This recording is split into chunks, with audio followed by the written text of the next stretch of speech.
I just want to talk about really quickly how being inclusive can really change someone's life or their perspective. Our oldest daughter loves cosplay, looking up things all the time, and she'd just hammer it if we gave her the credit card to go order something. There's a cosplay event a couple of hours away yesterday, and my wife found out about it a couple of weeks ago. Our daughter said, yes, she'd love to enter it because she never had the opportunity.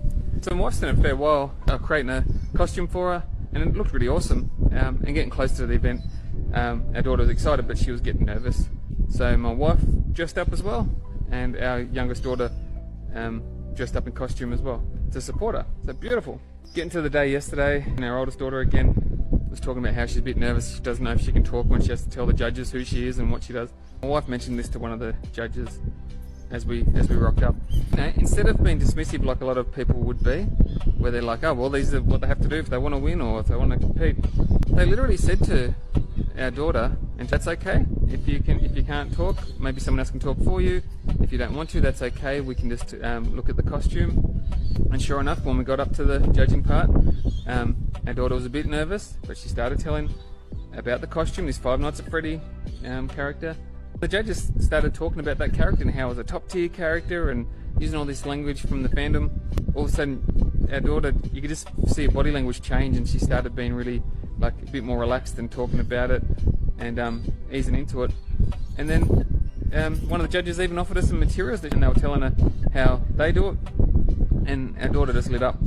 And then sure enough, when it came to actual presentation time of any awards, adjustment was made that if people didn't want to go up on the stage because it was too much, they could stand to the side and not have to be up there if they didn't feel comfortable, or because my wife had actually explained to them about possible difficulties.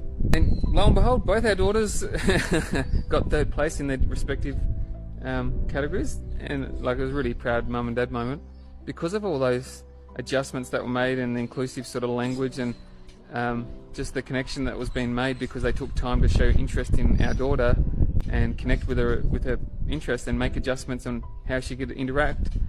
Our daughter, who was nervous about talking even to someone about her suit to start with, ran up on stage, and you have to know her, I guess, but you could see, even though she had the mask on, you could see the biggest smile. You could feel it in her body as she went up, got her prize, posed for the photos. Yeah, and she was so proud of herself afterwards. And I know with our kid, that's going to stay with her.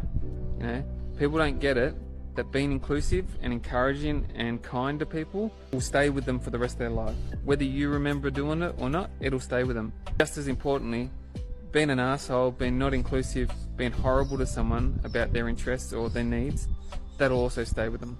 So just choose the positive one.